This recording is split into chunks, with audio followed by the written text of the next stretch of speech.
High, সবাই কেমন আছো? আশা করছি ভালো আছো। আমি আজকে আবার একটা রেসিপি নিয়ে চলে এসেছি।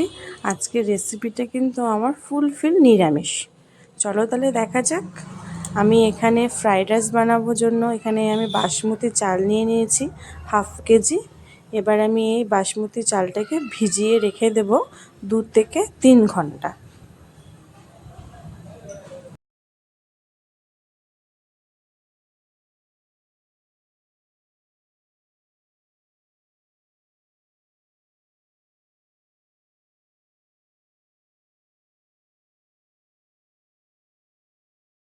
আর তার সাথে খাওয়ার জন্য বানাবো চানা পনির।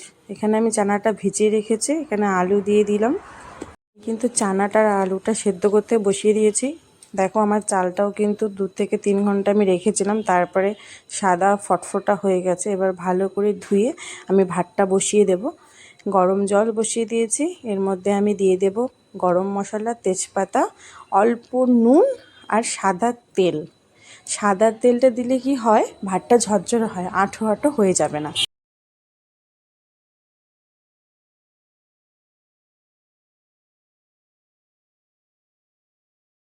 জলটা কিন্তু ভালো মতো ফুটে গিয়েছে, এবারে আমি চালটা এর মধ্যে দিয়ে দেব। আমি কিন্তু চালটা দিয়ে দিয়েছি। আমি কিন্তু ভাতটা 100% করব না, 80% করতে হবে। চানাগুলোও আমার সেদ্ধ হয়ে গেছে,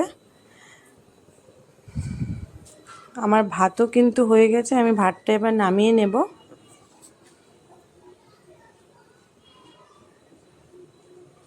আমি কিন্তু ভাতটা 80% করেছি, ফুলফিল 100% কিন্তু করিনি। আর আমি এখানে ফ্রাইড রাইস বানানোর জন্য গাজর, ক্যাপসিকাম, লঙ্কা কুচি আর এখানে কিছু ড্রাই ফ্রুট নিয়ে নিয়েছি। আর তার সাথে পাঁপড় ভেজে নিয়েছিলাম, সেটা তোমাদের দেখানো হয়নি।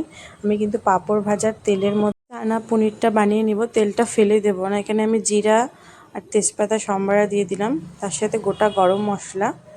আর এখানে আমি কিছু মশলা পেস্ট করে রেখেছি, যেরকম আদা, লঙ্কা আর জিরে। এবার আমি দিয়ে দেব হলুদ গুঁড়ো, পরিমাণ মতো লবণ,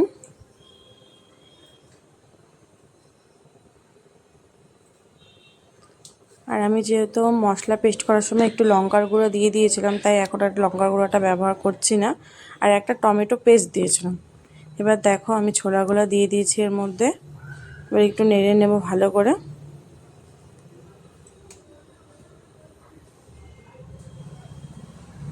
আর আমি কিন্তু পনিরটা আগে ভেজে রেখেছিলাম, সেই পনিরটাও দিয়ে দেব। দিয়ে এবার সব উপকরণগুলো ভালো করে নেড়ে নেব।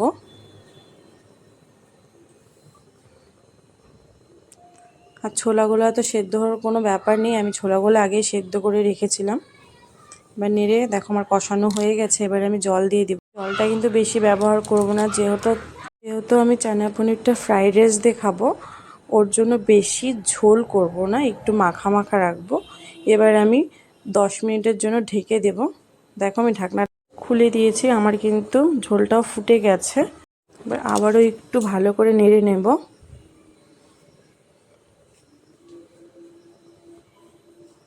এবার এর মধ্যে দিয়ে দেবো পরিমাণ মতো ঘি আর পরিমাণ মতো গরম মশলা। নিরামিষ তরকারি কিন্তু ঘি আর গরম মশলাটা যদি একটু দেওয়া যায়, তাহলে কিন্তু তরকারিটা খেতে খুবই সুস্বাদু হয়। আমার কিন্তু চানা পনিরটা হয়ে গেছে। এবার এটা একটা পাত্রে নামিয়ে রাখবো। আর কড়াইটাও আমি আবার বসিয়ে দিয়েছি। কড়াই দিয়ে দিয়েছি ঘি দিয়ে আমি ড্রাই ফ্রুটগুলো একটু ভেজে নেব।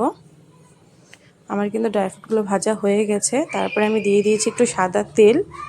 এবার আমি যে ক্যাপসিকাম আর গাজরটা কেটে রেখেছিলাম, সেগুলো ভেজে নেব। আমি একটু গাজরটা আগে ভেজে নেব। পরিমাণ মতো একটু নুন দিয়ে দিব।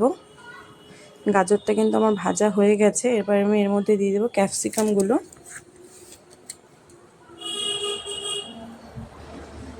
ক্যাপসিকামটা যখন আমার একটু ভাজা ভাজা হয়ে যাবে, আমার কিন্তু ক্যাপসিকামটার গাজরটা ভাজা হয়ে গেছে। এবার উপর দিয়ে ভাতগুলো ছড়িয়ে দেব। আর গ্যাসের আঁচ কিন্তু একদম মিডিয়াম রাখতে হবে, যেন ভাতগুলো নিচে লেগে না যায়। এবার আমি ড্রাই ফ্রুটগুলো দিয়ে দিব, যেগুলো আমি ঘিয়ে ভেজে রেখেছিলাম। তার উপর দিয়ে পরিমাণ মতো লবণ দিয়ে দিব চিনি। আমরা কিন্তু মিষ্টিটা কম খাই, তাই জন্য আমি একটু অল্প চিনি দিয়েছি। দিয়ে দিব পরিমাণ মতো গরম মশলা আর দিয়ে দেব ঘি। ঘিটা আমি অল্পই দেব, কারণ যেহেতু আমি প্রথমে ঘি দিয়েছিলাম, সাদা তেল অল্প ব্যবহার করেছি আর ঘিটা বেশি ব্যবহার করেছিলাম, তাই এখন আমি ঘিটা কিন্তু পরিমাণে অল্প দিব। দিয়ে এবার ভালো করে সবগুলো মিশিয়ে নিব। আমার কিন্তু ফ্রাইড রাইস হয়ে গেছে, তার সাথে আমি কিন্তু আগে চানা পনিরটা বানিয়ে নিয়েছিলাম। আজকের মতো এখানেই শেষ, আবার আসবো পরের ভিডিও নিয়ে।